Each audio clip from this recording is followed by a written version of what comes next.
자, 오늘 번거롭지만 말씀 제목을 같이 한번 따로 하겠습니다. 다른 복음은 없다. 자, 한 번만 더. 다른 복음은 없다. 네, 오늘 요 내용을 좀 우리가 집중하려고 합니다. 지난주에 우리 갈라디아서 서러운 격인 그 말씀을 통해서 참 복음에 관한 10가지 사실을 좀 보았고요. 핵심 내용은 참 복음은 예수 그리스도 복음이다라는 얘기를 했습니다. 예수 그리스도 복음이라는 이 말에 대해서 더 많은 설명을 좀 많이 해야 되지만 핵심은 예수 그리스도의 복음입니다. 자, 근데 이 예수 그리스도의 복음을 이야기하면서 오늘 내용이 다른 복음에 관련된 내용을 4가지를 얘기를 하고 있는데, 첫 번째가 다른 복음을 따라가는 사람이 있다는 거예요. 이게 첫 번째 한번 우리가 생각해 볼 문제고, 다른 복음을 따라가는 사람이 있다. 그 다음에 이제 두 번째로 다른 복음을 따른다는 게 뭘 말하는 거냐, 다른 복음을 뭘 말하는 거냐 하는 내용들을 우리가 볼 겁니다. 세 번째는 다른 복음을 따르는 게 왜 문제가 되는가, 뭐가 문제인가 하는 것을 보면서 다른 복음을 따르게 된 결과는 어떻게 되는 것이냐 하는 내용들을 우리가 보게 됩니다. 하나하나 좀 생각을 해보겠는데요. 먼저 다른 복음을 따르는 사람이 있더라. 이 내용부터 한번 좀 보겠습니다. 6절 말씀이죠.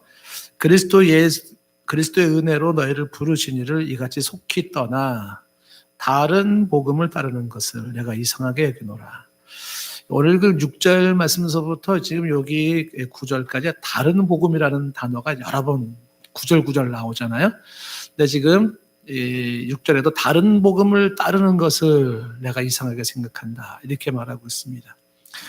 다른 복음을 따르는데 왜 이상하게 생각을 할까요?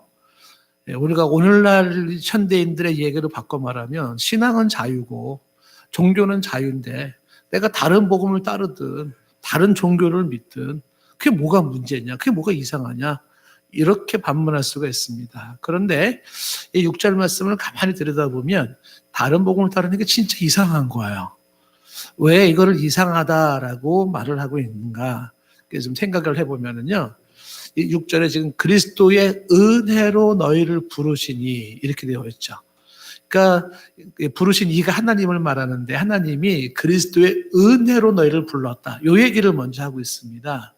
그러니까 그리스도의 은혜로 이렇게 얘기할 때 그 그리스도 은혜라는 이 말의 이면에는 뭐가 들어있냐면 그리스도의 십자가의 고통과 죽으심, 피 흘리심이라는 내용이 들어있습니다.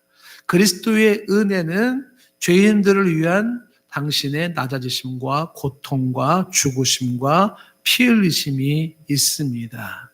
그 주님의 희생으로, 이게 그리스도의 은혜로라는 것입니다. 나 같은 죄인을 구원하시기 위하여 하늘의 보좌를 버리고 낮은 자의 모습으로 이 땅에 오셔서 아주 처참하고 비참한 삶을 살아가시고, 그리고 당신의 피를 다 쏟아주시면서 죽으신 예수 그리스도, 그 은혜로 너희를 부르셨다. 그 너희를 부르신 것이 하나님의 부르심이죠. 그건 하나님의 사랑입니다. 그리스도의 은혜를 허락하신 것이 하나님의 사랑이고, 그런 은혜 가운데서 우리를 불러주신 것이 하나님의 사랑입니다. 다시 말하면 죄인된 내가 예수를 믿겠다고 주 앞에 나올 때 거기에는 뭐가 있었냐면 주님의 피 흘리신 고난에 죽으신 은혜가 있었고, 나 같은 죄인을 기다려주시고 참아주시며 사랑해주신 하나님의 사랑이 있었던 것입니다. 그런데 그 은혜와 그 사랑을 너희가 떠났다. 그렇죠? 이상하죠? 어떻게 너희들을 향한 그런 은혜와 그런 사랑을 너희들이 받고 그리고 그걸 버릴 수 있는가라는 겁니다. 근데 떠나는데도 그냥 떠나는 게 아니라 속히 떠나 그랬습니다. 그러니까 신속히 떠나는 거죠. 구원의 맛을 본 것이 얼마나 오래되었는가, 그 오래되지 않은 상태에서 떠나가는 거예요. 나를 위한 그분의 그 피 흘리신 고통의 은혜, 나를 향한 하나님의 그 사랑을 어떻게 버렸다는 거죠. 떠났다는 거예요. 그리고 떠나라는 말이 이게 지금 현재 진행 수동태예요. 지금도 계속 떠나지고 있다라고 말을 하고 있는 겁니다. 그러니까 이상하죠. 이상하다. 여기서 이상하다라는 게 참 놀랍다. 조금 실감나게 표현하면은 경악을 금할 수가 없다. 이런 뜻이에요. 경악을 금할 수가 없다. 어떻게 너가 떠나갈 수가 있는가? 어떻게 너가 그렇게 배신할 수가 있는가? 이게 정말 사람의 도리냐? 너를 위한 그러한 은혜와 그런 사랑이 있었고 그 은혜로 그 사랑으로 부름을 받은 네가 어떻게 그것을 그렇게 버릴 수 있는가? 참 경악을 금할 수가 없구나라고 이야기를 하는 것입니다. 경악을 금할 수 없는 이 모습은요, 성경에 보면은 이런 유사한 장면들이 참 많이 나오는데 인간을 알면 이게 인간이구나 이렇게 이해가 됩니다. 참 하나도 놀랍지가 않은 모습일 수가 있어요. 구약 성경을 읽다 보면 이제 종종 이해가 안 되는 모습들이 이스라엘 백성들인데, 이스라엘 백성들은 다른 사람보다도 눈으로 귀로 직접 하나님의 역사를 목격했던 사람들입니다. 바다가 갈라지는 것도 보았고, 강이 갈라지는 것도 보았고, 중과 무적의 전쟁에서 적군이 막 그런 자연 현상으로 죽어가고, 그리고 하나님의 음성을 막 듣고 역사를 보고, 이 이스라엘 백성들은 하나님의 산 증인들입니다.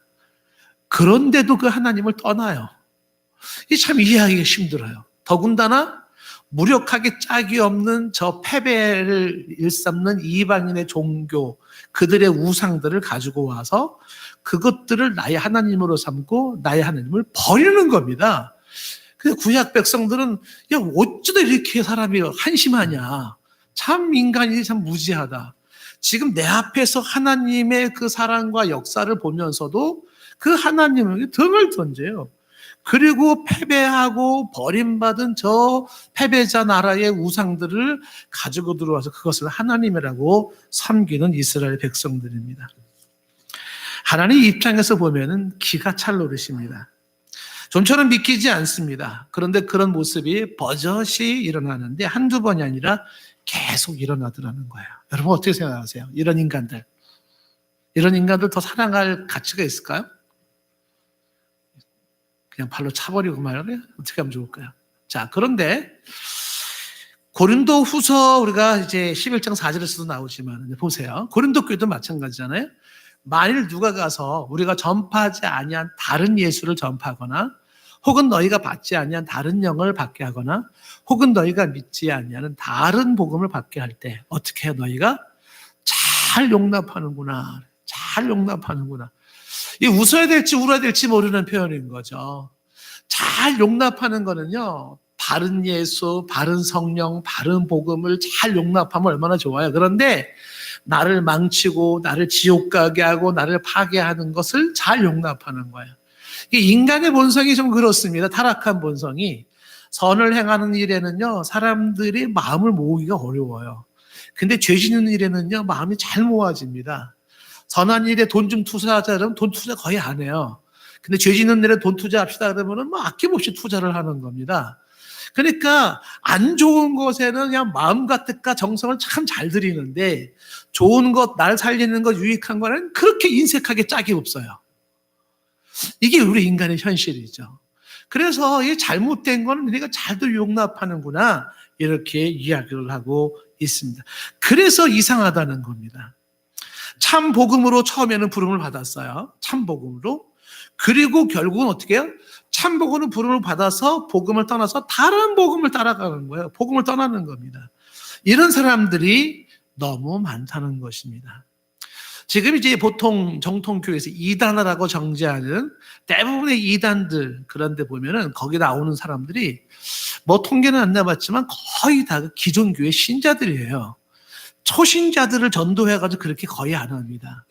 그러니까 참 복음으로 처음으로 예수님을 영접하고 교회에 나온 사람들 중에 예수님으로 바른 예수로 복음으로 시작했던 사람들 중에 다른 복음으로 빠져나가는 사람들이 이단에 꽉꽉꽉꽉 차는 거예요. 많은 사람들이 차는 거예요. 그게 이상하다라고 하는 것입니다. 오늘 우리가 이 갈라디아서 말씀에서 첫 번째 보는 것은 다른 복음을 따르는 사람들이 있더라. 이걸 처음 보는 거죠. 이 사람들은 별난 사람들이 아니라 저와 여러분에게도 이 유혹이 있다는 사실입니다. 우리가 바른 신앙 혹은 바른 복음에 분명히 서 있지 않냐면 우리에게도 어떤 가능성이 얼마든지 다른 복음을 선택할 가능성이 있다는 거예요. 그래서 조심하셔야 됩니다. 주의를 기울이지 않으면 어떻게 해요? 지금 말한 것처럼 다른 예수, 다른 영, 다른 복음을 잘만 용납하는구나. 누군가 그럴듯한 이론을 가지고 접근해가면 그저 호흡해가지고 따라가는 그런 일이 벌어지기 쉽다는 겁니다. 자, 그러면 이게 뭐가 문제냐라는 것이죠. 이 다른 복음을 따른다는 게 뭐가 문제가 된다는 거냐. 중요한 것은 다른 복음을 따른다는 것은 그리스도의 은혜를 버리는 행위입니다. 그리스도의 은혜를 버린다. 이 부분을 주목하셔야 되는 거죠. 다른 복음을 따른다는 것은 예수님의 십자가의 죽음을 헛되이 여기는 겁니다. 헛되이 여겨요. 성자 예수님의 십자가의 죽음과 보혈, 그 은혜를 무시하거나 혹은 축소하는 행위입니다. 이것이 다른 복음을 따르는 겁니다. 이 다른 복음이라는 단어가 계속 나온다 그랬잖아요. 오늘 본문에. 거기 다른이라는 그 원어 성경이 이질적인 의미를 가지고 있어요. 이질적인. 그래서 이 다른 복음을 다른 말로 바꿔 말하면 이단 복음 이렇게 말할 수가 있는 거야. 그러니까 이단 복음에 빠진다는 겁니다. 그럼 이단 복음이 뭔가? 지금 간단하게 분명하게 말씀드리지 않습니까?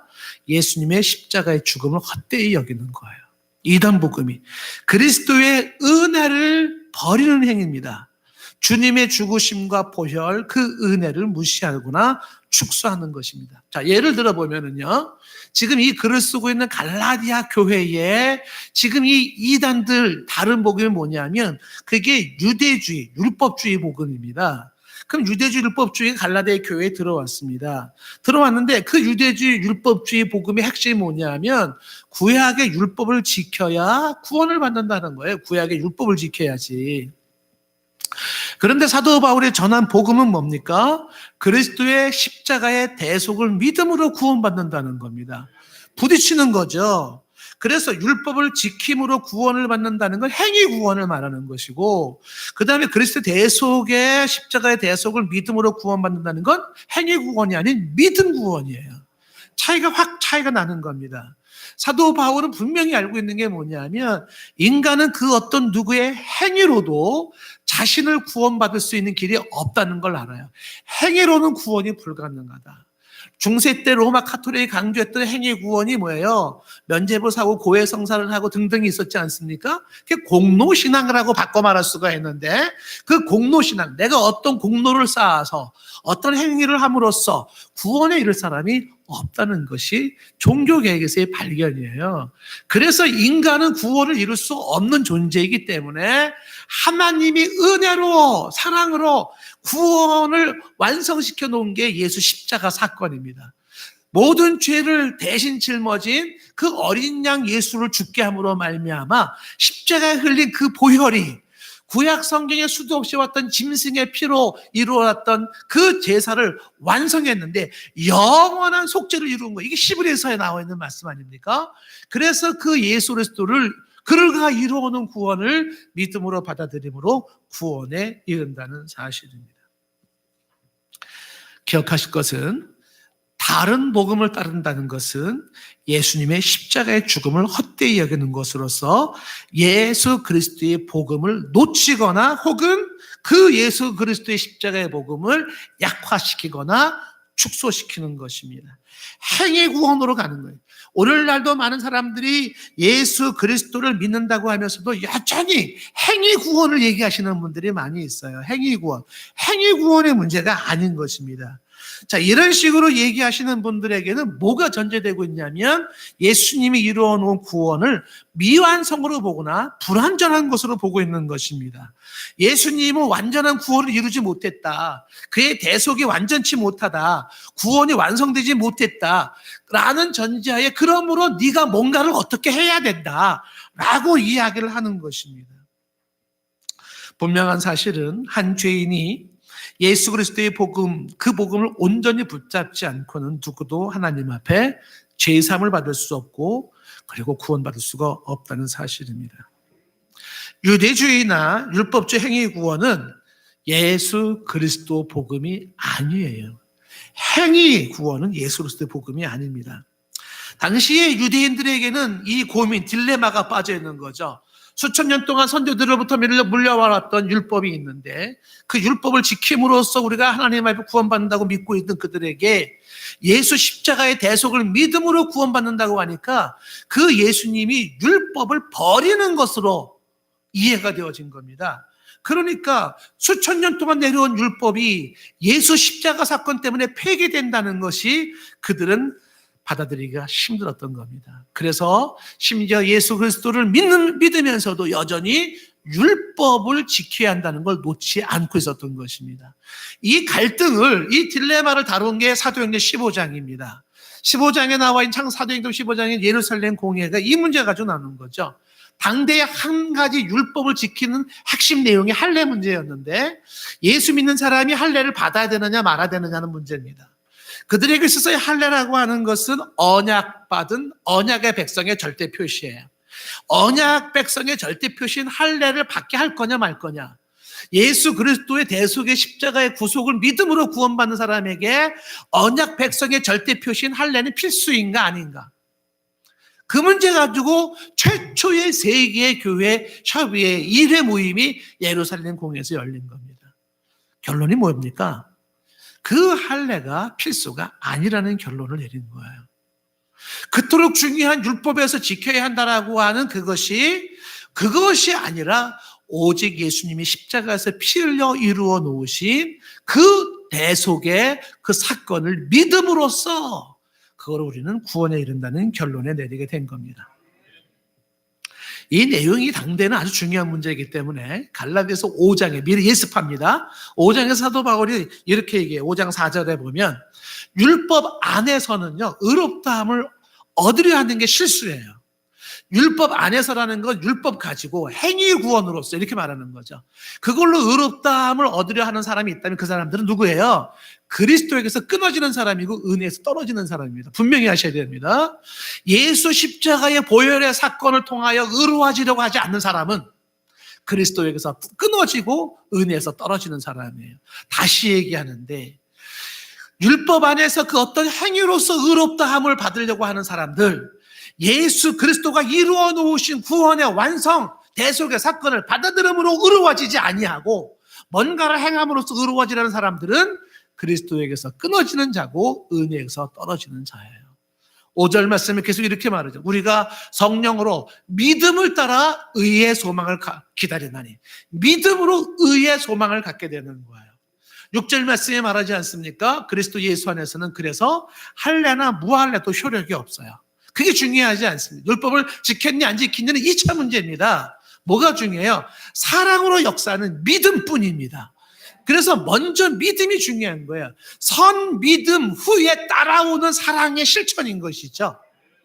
이 부분을 주객에 전도되면은요, 큰 실수를 벌어지게 만드는 것입니다.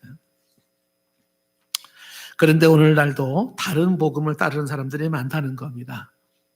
다른 복음을 따르는 사람들은 누구라고요? 이단 복음인데 그것은 예수 그리스도의 복음을 분명히 잡지 못하는 사람들입니다. 예수 그리스도께서 이루어 놓으신 십자가의 보혈의 구원의 완성을 놓치고 있는 사람들이에요.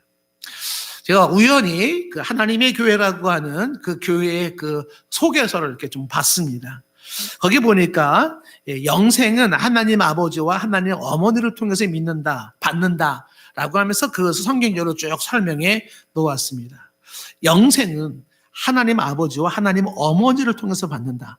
그러면서 그것이 왜 하나님 어머니를 믿어야지 그것이 영생에 주어지는지를 성경 구절구절을 들어서 설명하기 시작하는데 제가 봐도 엉터리입니다.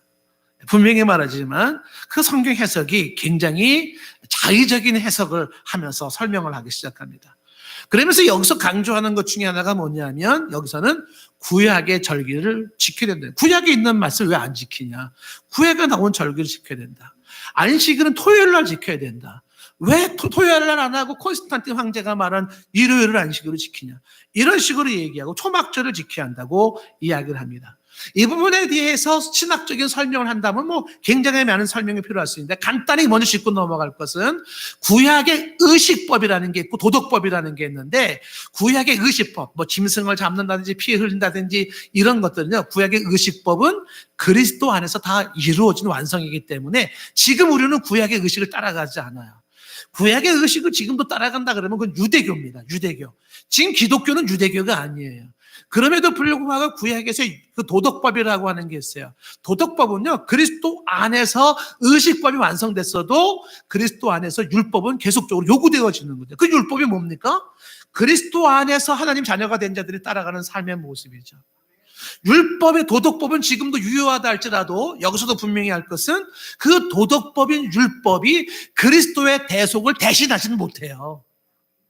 이 관계를 잘 정립을 해야 됩니다. 핵심 요지는 뭡니까?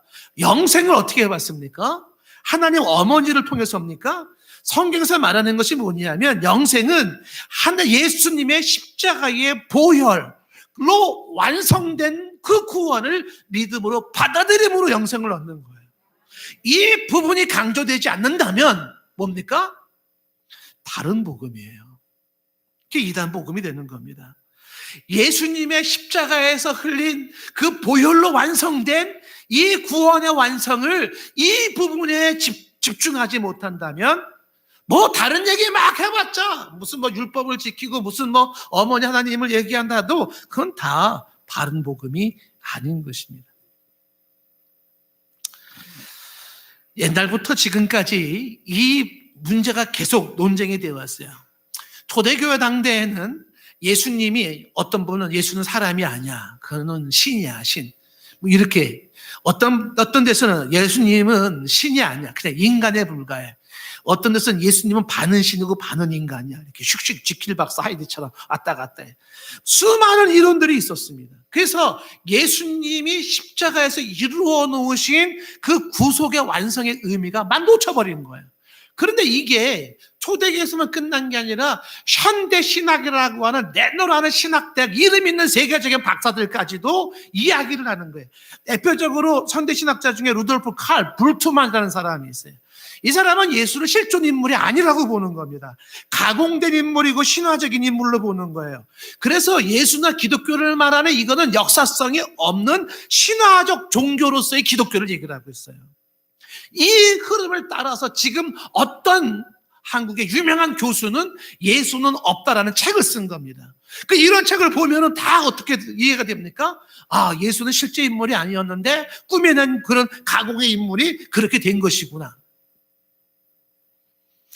예수 그리스도가 이루어 놓으신 역사적인 예수 그리스도께서 십자가에서 피를 입으심으로 그것에서 완성된 구속을 놓쳐버리는 거죠.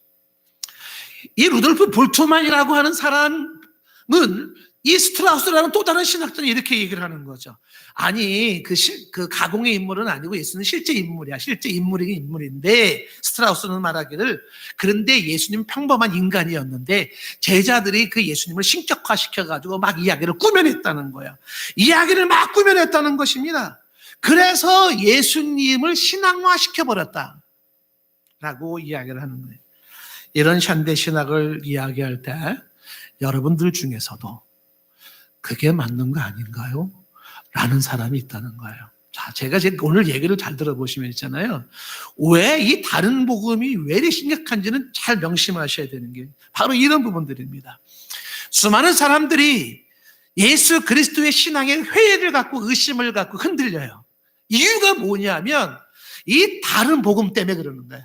다른 복음들이 등장하면서 진짜를 의심하게 만들어 놓는 것입니다. 이런 내용을 알기라도 하듯이 사도 요한이 성경에 못을 박아 놓았습니다. 요한에서 4장 1절 말씀부터 말하기를 사랑하는 자들아 영을 다 믿지 말고 오직 영들이 하나님께 속하였나 분별하라. 많은 거짓 선지자가 세상에 왔다는 거 어떻게 분별할까요? 2절 말씀에 이로써 너희가 하나님의 영을 알지니 곧 예수 그리스도께서 예수가 그리스도라는 걸 놓치면 안 돼요. 예수 그리스도께서 육체로 오신 것을 시인하는 영마다 하나님께 속한 것이고 2절 3절 말씀에 예수를 시인하지 아니하는 영마다 하나님께 속한 것이 아니니 이것이 곧 적그리스도의 영이니라. 오리를 한 마리를 너희가 들었거니와 지금 벌써 세상에 있느니라 말씀하고 있습니다. 무엇이 다른 복음입니까? 무엇이 이단 복음입니까? 예수가 그리스도가 되지 않는 거예요. 역사적 실존 인물이었던 예수님이 인류를 위한 완전한 그리스도 되심을 받아들이지 않는 것, 이게 다른 복음입니다.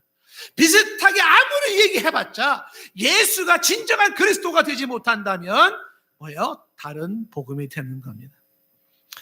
예수 그리스도의 복음을 부정하거나 오해하거나 놓치거나 혹은 그것을 미완성으로 축소시키거나 간과하거나 하는 내용은 다른 복음이 됩니다. 기독교의 자유주의라고 하는 책에서 그레햄 매첸이 그리스도의 구속 사역의 메시지가 지금까지 내려온 기독교 운동의 심장이었고 기독교의 영혼이었음을 얘기를 해요. 이거를 놓치면 기독교는 기독교가 아니라고까지 이야기를 하는 겁니다. 자, 그런데 이런 이야기들이 왜 문제가 될까? 다시 말하면 다른 복음을 쫓는 것이 왜 문제가 될까? 그냥 종교의 자유로 그냥 다 허락해 주면 되지 뭘 그걸 막 문제시 삼는가? 그 이유가 뭔가? 그런 것들을 굳이 설교 시간에 말해야 될 이유가 뭔가? 먹고 살기 힘들어 죽겠는데 왜 이런 얘기까지 교회 와서 들어야 되는가? 7절 말씀에 두 가지 이유 때문에 그렇습니다. 하나는 다른 복음 없나니 다만 어떤 사람들이 너희를 교란하여 하는, 교란시킨다는 게 첫 번째고요. 두 번째는 그리스도의 복음을 변하게 한다는 복음의 변질 때문에 그렇습니다. 하나, 먼저 너희를 교란하여라고 하는 이 부분을 주목해 보십시오. 다른 복음은 성도를 교란시키는 겁니다. 여러분들을 교란시키는 게 뭡니까? 다른 복음입니다. 무슨 얘기예요? 진리를 놓치게 만드는 게 뭐예요? 다른 복음 때문에 그러는 겁니다. 거짓된 복음 몇 번만 왔다 갔다 하면 어떻게 됩니까? 진짜를 놓쳐버리는 겁니다. 이단이 정통교회에 끼친 해악이 있습니다. 해악. 가장 큰 해악이 뭐냐면 성도들을 교란시킨 겁니다. 신자들로 하여금 교란시키는 것입니다. 가짜 때문에 진짜를 놓치게 만드는 것이에요. 그 피해를 보는 겁니다. 이게 심각한 거예요. 코로나19가 퍼졌을 때 대한민국에서 신천지 때문에 일반 사람들은 일반 교회도 신천지와 같은 교회의 맥락으로 도매급으로 취급했던 현상을 우리는 봅니다. 왜냐하면 신천지에도 교회라고 쓰거든요. 교회라 끝에. 그러니까 모든 교회가 같은 교회라고 하는 도매급으로 교회 단속 나가기 시작하지 않았습니까? 그 교회가 이상집단으로 보이기 시작한 거예요. 여러모로 그렇게 또 간 거예요. 이단의 피해가 그렇게 주어지는 것입니다. 교회라는 이름을 붙였다고 다 똑같은 교회가 아닙니다. 제가 미국에서 공부할 때 타종교 이해라고 하는 과목에서 시카고에 있는 여러 종교 집단을 갔어요. 무슬림 모스크도 갔습니다. 모스크들하고 신두교 사원도 들어갔고, 그다음에 시카고에 있는 불교 사원도 들어갔습니다. 가서 그 교회 그들의 종교를 이제 경험하는 건데, 그 불교 사원에 들어갔는데 그 입구에다가 뭐라고 써놨냐면 시카고 뭐뭐뭐 절인데 뭐뭐뭐뭐 church 교회라고 써 있는 거예요. 간판 이름이. 그래서 제가 그 주지 스님한테 물었습니다. 아니 왜 여기 처치라고 썼냐? 절인데 처치 교회라고 썼냐? 그분이 설명하는 겁니다. 미국 사람들은 절, 사찰, 템플 뭐 이런 거 설명하면 잘 모른다는 거예요. 그래서 처치라는 이름을 쓸 때 사람들은 쉽게 이해하고 비록 종교는 다르다 할지라도 기독교 교회와 같은 곳이 이곳입니다라는 이미지를 심어주기 위해서 처치라고 썼다는 거예요. 그곳에 그 절의 이름을 처치, 교회라고 썼다고 해서 거기가 교회입니까? 이름이 교회인데요. 교회가 아니에요. 교회라는 이름을 썼다고 해서 교회가 아닌 것입니다. 똑같은 교회가 아닌 것이에요. 종종 이런 모습 때문에 우리가 종종 우리 삶 속에서 유사성이 있는 것들 때문에 어떻게 돼요? 진짜가 곤욕을 당하거나 배척을 당한다는 것입니다. 이게 문제예요. 어제 제 휴대폰에 문자가 하나가 왔어요. 국가 재난 지원 신청 문자입니다. 근데 그 문자예요. 이렇게 썼습니다. 바로 아래에 전화로 전화하시면 그 접수를 바로 해드리고 승인 바로 해준다는 거예요. 얼마나 편하고 친절하게 설명을 해놨는지, 무슨 그 국가 어디에 인터넷 접속 안 해도 되고 어디에 문의 안 해도 돼요. 그냥 거기 전화만 탁 하면은 바로 해결이 된다는 거예요. 그 문자를 받고 제가 제일 먼저 든 생각이 뭘까요? 이거 진짠가? 스미싱 아닌가? 이 생각이 탁 드는 거죠. 대체 믿을 수가 없어요. 요즘 같은 세상에 제일 큰 혼란이 뭐냐면 뭐가 진짜인지 모르겠어요. 어느 정도로 미칠 정도입니다. 뭐가 진짜인지 모르겠어요. 하나부터 열까지. 이게 진짜인지 저게 진짜인지, 이 뉴스가 진짜인지 저 뉴스가 진짜인지, 이 사람 말이 진짜인지 저 사람이 진짜인지 모르겠는 거예요. 이게 지금 우리 시대에 살고 있어요. 그러다 보면 진짜 중요한 거, 진짜 사실을 그것까지도 놓쳐버릴 수가 있다는 것입니다. 가짜 의사가 너무 많으면 진짜 의사들이 피해를 보는 거예요. 진짜 의사까지. 가짜 선생님들이 많으면 진짜 선생님들이 피해를 보는 겁니다. 가짜 목사들 때문에 진짜 목사들도 피해를 보는 거예요. MBC, 피대수첩, 그 목사가 다 그런 줄 알아 또. 피해를 보는 겁니다. 가짜 교회 때문에 진짜 교회가 피해를 보는 거예요. 가짜 복음 때문에 진짜 복음이 피해를 보는 거예요. 여러분들, 제가 좀 전에 루돌프 불트만의 그런 이야기, 스트라우스 얘기를 했잖아요. 신학적인 얘기지만 여러분 그런 얘기 몇 번만 들으면 어떻게 되는 줄 아세요? 예수 그리스도 복음이 막 흔들려요. 나 이거 정말 나도 진짜 잘못 믿은 거 아니야? 진짜 인물이 아닌데 가공의 인물을 진짜로 믿고 있는 거 아니야? 이거 제자들이 꾸며낸 이야기들 내가 그렇게 믿고 있는 거 아니야? 이런 사람들이 새벽 예배도 안 나와요. 의심이 들어가지고. 죄송합니다. 새벽 예배 집에서 하시는 분들 말고요. 예. 이 의심이 막 들어지는 거야. 그래서 진짜 신앙을 가지지를 못해요. 이게 문제가 되는 것입니다. 예수님이 제자들한테 이런 얘기를 했어요. 마태복음 14장 25절에 비유를 들었는데, 사람들이 잘 때에 그 원수가 와서 곡식 가운데 가라지를 뿌리고 갔답니다. 그래서 26절에 싹이 나서 결실할 때 가라지도 이렇게 보이기 시작한 거예요. 여러분, 논에 가면 피가 자라듯이 가라지가 막 자라는 거예요. 27절에 집주인이 종에게 와서 말하되, 뭐라고 말합니까? 종들이 와서 말을 하는 거죠. 종들이 와서 말하기를, 주여, 밭에 좋은 씨를 뿌리지 않았습니까? 그런데 가라지가 어디서 생겼습니까? 주인이 말합니다. 28절에 원수가 그렇게 했구나. 그 종들이 말합니다. 그러면 우리가 가서 이 가라지를 뽑아버리기를 원하십니까? 이 거짓된 거 다 뽑아버릴까요? 없애버릴까요? 막 이러는 거죠. 그 주인이 뭐라고 말하냐면 29절에 가만둬라. 가라지를 뽑다가 곡식까지 뽑을까 염려하노라. 그러면서 30절에 둘 다 언제까지 기다려라? 추수 때까지 함께 자라도록 두라고 말합니다. 추수 때에 내가 추수꾼들에게 말하기를 가라지는 먼저 거두어 불사르게 단으로 묶고 곡식은 모아 내 곡간에 넣으라 하리라 라고 말합니다. 이 가라지 비유에 대한 설명은 36절에 계속해서 나오지만, 그런데 이 가라지 비유에서 말씀하고 있는 게 뭡니까? 진짜가 있고 가짜가 있다는 거예요. 언제까지? 마지막 추수 때까지 있다는 것입니다. 제가 여러분에게 지금 드리는 말씀이 뭡니까? 다른 복음이 왜 문제입니까? 라고 할 때 다른 복음에 주는 첫 번째 문제가 뭐예요? 성도들을 교란시키는 겁니다. 혼란스럽게 만들어요. 진짜 신앙에 의심을 갖게 만들고 회의를 갖게 만든다는 것입니다. 그래서 이 교란에 빠져있는 갈라디아 교회들처럼 지금도 이 회의 속에, 교란 속에 빠져있는 신자들이 있다는 거예요. 결국 우리에게 절대 놓을 수 없는 예수 그리스도의 십자가의 복음까지 놓치고 있다라고 하는 사실. 이 다른 복음이 문제가 되는 또 하나의 이유는 단순하게 이 성도들을 교란시키는 문제가 아니라 뭐라고 말하고 있습니다. 7절 끝에 복음을 변질시킨다는 겁니다. 복음을 변하게 하려 함이라. 이것이 무섭습니다. 복음을 변질시킵니다. 오늘날 정통 교회 내에서도 무엇이 복음이냐라는 의견이 분분합니다. 여러분, 먹을 것이 없어 굶어 죽으려고 하는 사람에게 복음이 뭘까요? 빵이 복음이다 이렇게 말하지 않겠습니까? 정치적으로 독재자 휘하에서 억눌리고 자유를 빼앗긴 자들에게 복음은 뭔가? 그 독재자 타도하고 정치적 자유를 주는 게 복음이 아니냐 이렇게 말하지 않겠습니까? 질병으로 죽어가는 사람에게 복음은 뭐냐? 질병을 치료시키고 건강을 회복시키는 게 복음이 아니냐? 이런 이야기를 할 때 그 예수님의 십자가에서 피 흘리신 것으로 인간의 죄를 사함을 받고 중생과 거듭남이 일어나고 새 생명의 영생을 받는다는 이건 무슨 의미를 갖는 거냐라는 거죠. 그래서 건강한 교회조차도 전 세계가 이 문제를 토론하면서 만들어낸 단어가 통전적 복음 혹은 총체적 복음이라는 말을 만들어놔서 복음은 영적인 의미도 있지만 정치적 의미도 있고 경제적 의미도 있고 사회적 의미도 있고 교육적 의미도 있고 이런 걸 다 아우르는 것이라고 이야기를 합니다.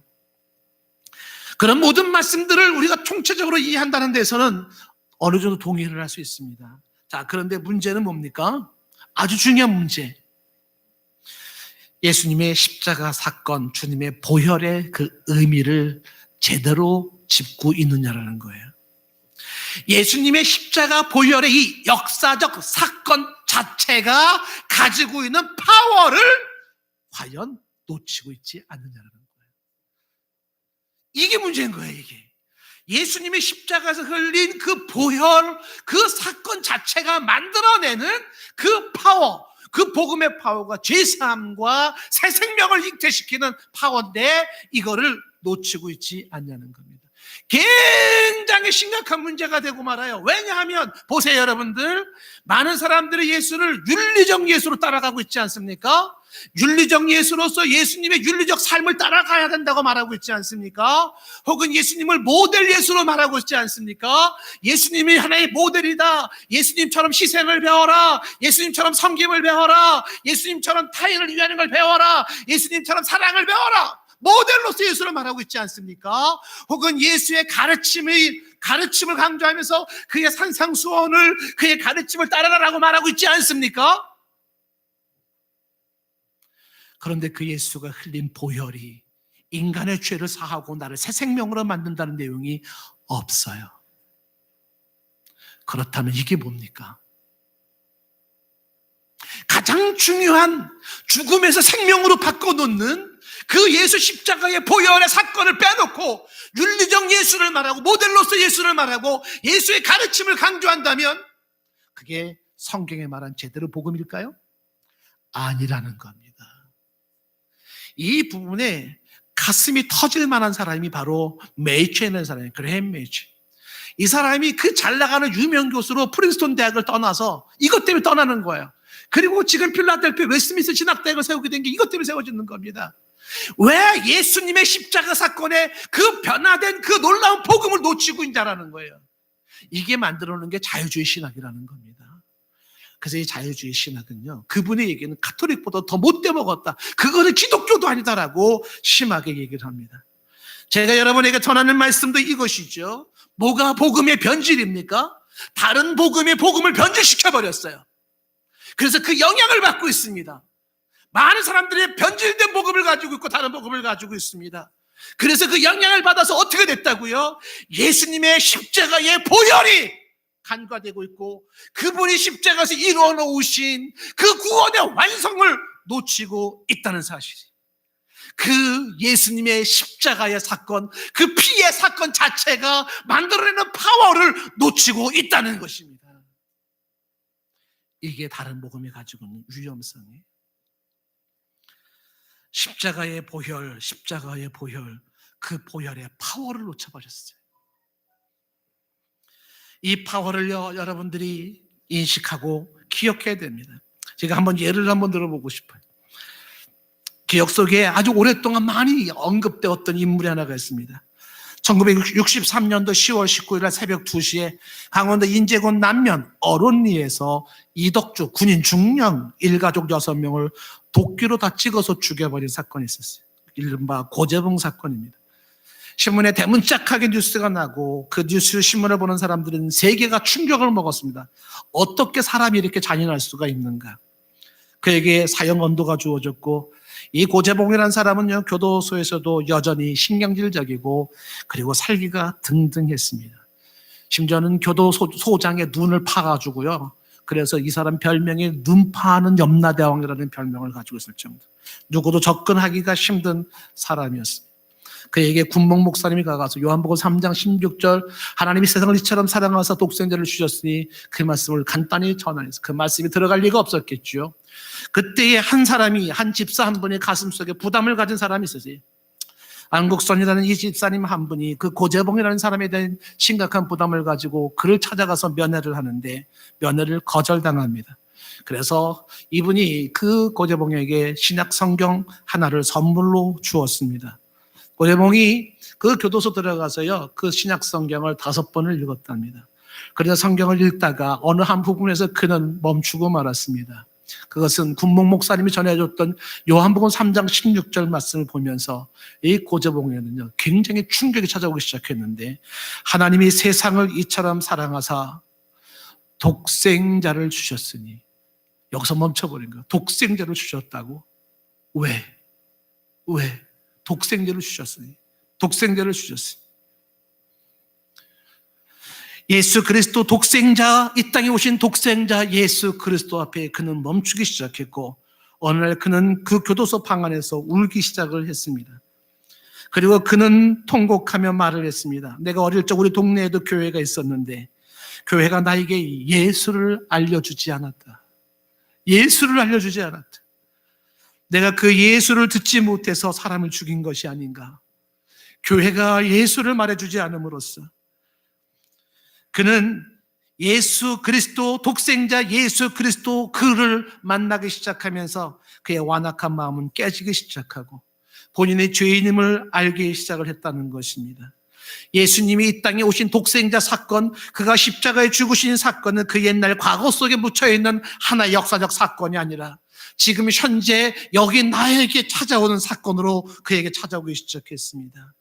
그는 울기 시작했고, 그리고 그 예수님을 영접하기 시작하면서 그는 사형언도를 당하기 전까지 내가 남은 생에 할 수 있는 일이 무엇인가 해서 그는 교도소에 있는 1,800명에게 복음을 증거했다고 합니다.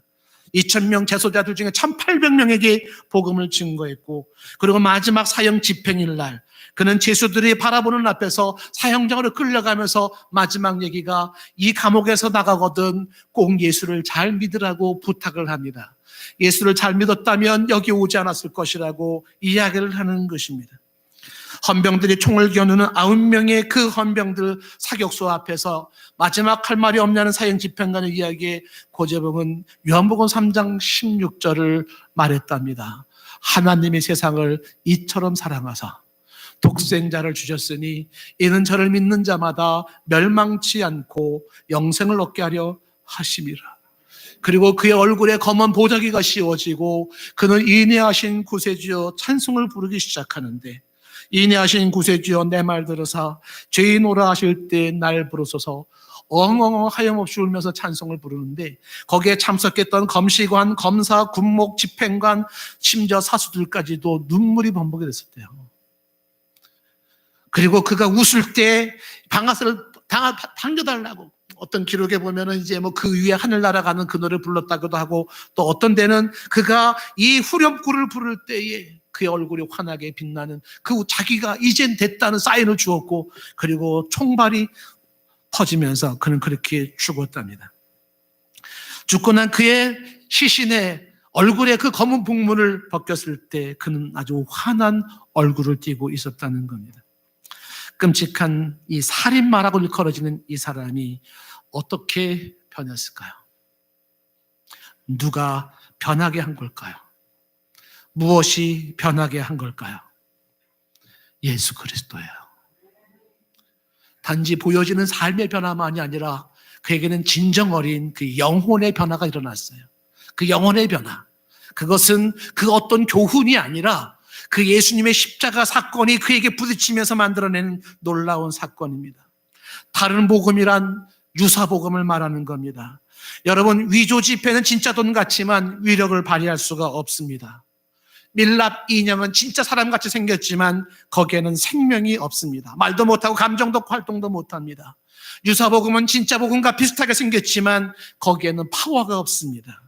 죽은 사람을 살릴 수도 없고 죄를 사할 수도 없으며, 그리고 하나님의 자녀로 탄생시키는 새 생명의 역사도 일으킬 수가 없습니다. 다른 복음은 없습니다. 오직 예수 그리스도의 그 복음만이 바로 진정한 사람의 죄를 사하고 그 예수의 십자가의 보혈의 그 사건 자체가 우리를 죽은 생명에서 새 생명으로 바꿔놓을 수 있다는 사실입니다. 이거를 놓치고 왜 다른 복음을 따라갑니까? 왜 다른 복음에 빠집니까? 왜 그 유사 종교에 빠집니까? 오늘 이 이야기를 말하면서 사도 바울은 8절과 9절에 아주 심각한 얘기를 합니다. 이것을 다른 복음을 전하는 자를 이야기하면서 뭐라고 말을 합니까? 8절에 그러나 우리나 혹 하늘로부터 온 천사라도 우리가 너희에게 전한 복음 외에 다른 복음을 전하면 저주를 받을 것이라고 말합니다. 심각한 말을 하고 있어요. 다른 복음을 전하는가? 저주를 받을 것이다. 9절 말씀에도 말합니다. 우리가 전에 말하였거니와 내가 지금 또 한 번 말을 하는데 만일 누구든지 너희가 받은 것 외에 다른 복음을 전하면 저주를 받을 것이라고 말을 합니다. 8절 말씀에 우리나라는 이 표현을 주목해 보십시오. 사도 바울 자신을 보호하면서 동행하는 모든 사람들을 말하고 있습니다. 무슨 얘기냐면 이 십자가의 복음은 사도 바울이 만든 게 아니고 우리 인생이 만든 게 아니에요. 나도 예외가 아니다. 하나님께서 만들어 놓은 이 어마어마한 사건을 나 같은 사람도 이거를 바로 전하지 않으면 저주받는다. 나도 예외가 아니다. 천사 그도 예외가 아니다. 하나님이 우주 어마어마한 십자가의 복음을 이거를 간과하고 무시하고 놓치고 있다고 저주받는다. 그걸 전하는 자도 받고 그것을 받아들이는 자도 받게 된다는 사실이에요. 8절에 이 복음 외에라는 말을 하고 있고 9절에도 이 받은 것 외에라는 이야기를 하고 있지 않습니까? 예수 그리스도의 복음의 유일성을 말하고 있는 것입니다. 심각할 정도입니다. 다른 복음은 저주를 받는다는 겁니다. 예수 그리스도의 십자가의 복음, 그의 피 흘리신 그의 보혈의 사건이 만들어 놓았던 엄청난 주 하나님의 구원의 역사를 그거를 놓치고 그거를 무시하고 그것을 거부하고 그것을 축소시키고 그거를 간과시키는 다른 복음들은 저주를 받는다고 말해요. 예수 십자가의 복음을 소홀히 여기지 마라. 그의 피를 가볍게 여기지 마라. 강조하고 있는 것입니다. 얼마나 중요한 문제인지 몰라요. 그런 유사한 예수 얘기를 하고 있지만 진정한 복음의 예수가 아닌 다른 예수를 바라보며 말미암아 성도를 교란시키고 복음에서 떠나게 만들고 변질된 복음에 빠지게 만들어 영혼을 지옥 가게 만드는 이 놀라운 역사, 사탄의 역사 속에서 사도 바울이 외치고 있는 것입니다. 사도행전 4장 12절 말씀에 다른 이로서는 구원을 받을 수가 없나니 천하 사람 중에 구원을 받을 만한 다른 이름을 우리에게 주신 일이 없다고 말합니다. 요한복음 14장 6절 예수께서 이르시되 내가 곧 길이요 진리요 생명이니 나로 말미암지 않고는 주님을 통하지 않고는 누구도 아버지께로 갈 자가 없습니다. 디모데전서 2장 5절 말씀 하나님은 한 분이시고 하나님과 사람 사이에도 중보자가 한 분이신데 곧 사람이신 그리스도 예수라. 오늘 설교는 하나입니다. 다른 복음은 없습니다. 오직 예수 그리스도 복음뿐입니다. 이 복음 안에 서기를 원합니다. 찬양합시다.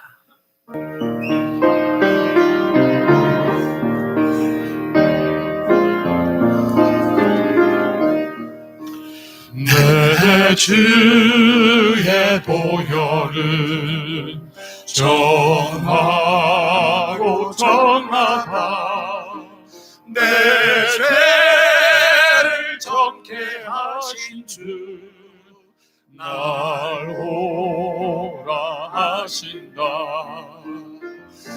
내가 주께로 지금 가오니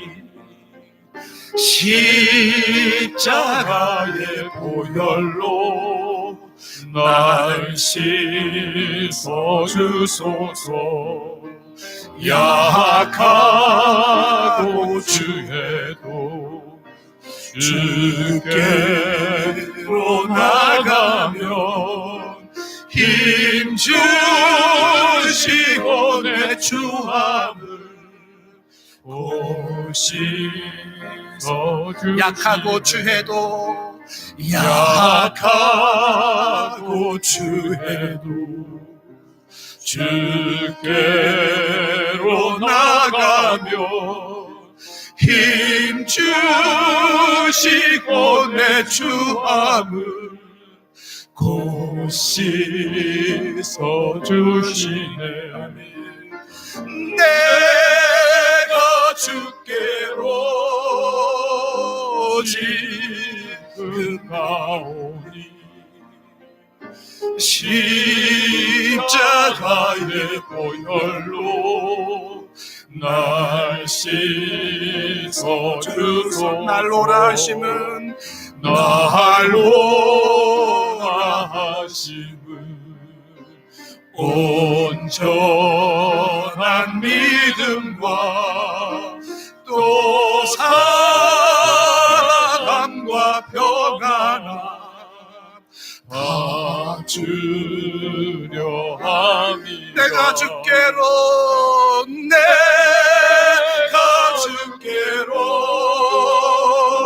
지금 가오니 십자가의 보혈로 십자가의 보혈로 날 씻어주소서. 큰 죄인 복받아 살 길을 얻었네. 한없이 넓고 큰 은혜 베풀어 큰 죄인 복받아 큰 죄인 복받아 살 길을 얻었네. 한없이 넓고 큰 은혜 베풀어 내가 주소서. 주께로 내가 주께로 지금 십자가의 보혈 십자가의 보혈로 날 씻어주소서. 그 피가 맘속에 그 피가 맘속에 큰 증거 됩니다. 내 기도 소리 들으사 바라라. 그 피가 맘속에 그 피가 맘속에 큰 증거 됩니다. 내 기도 소리 들으사 한 번 더 그 피가 맘속에 그 피가 맘속에 큰 증거 됩니다.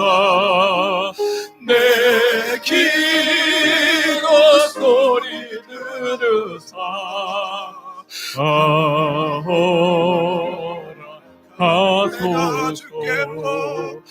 내가 주께로 지금 가오니 십자가의 보혈로 날 내가 주께로 지금 갑니다. 내가 주께로 지금 가오니 십자가의 보혈로 날 씻어주소서.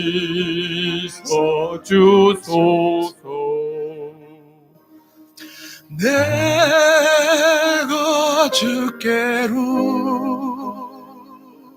지금 가오니 십자가의 보혈로 날 씻어주소서.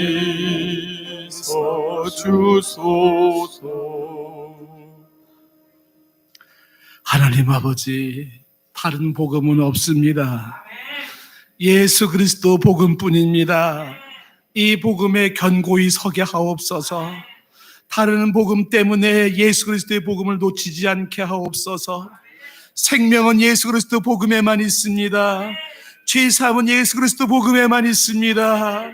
사람이 거듭나고 중생하며 하나님의 자녀가 되고 영생을 상속받는 것은 오직 예수 그리스도의 십자가 보혈 그 복음에만 있는 줄로 믿습니다. 이 복음이 우리의 신앙의 기초가 되게 하시고 삶의 기초가 되게 하옵소서. 예수님의 이름으로 기도드리옵나이다. 아멘.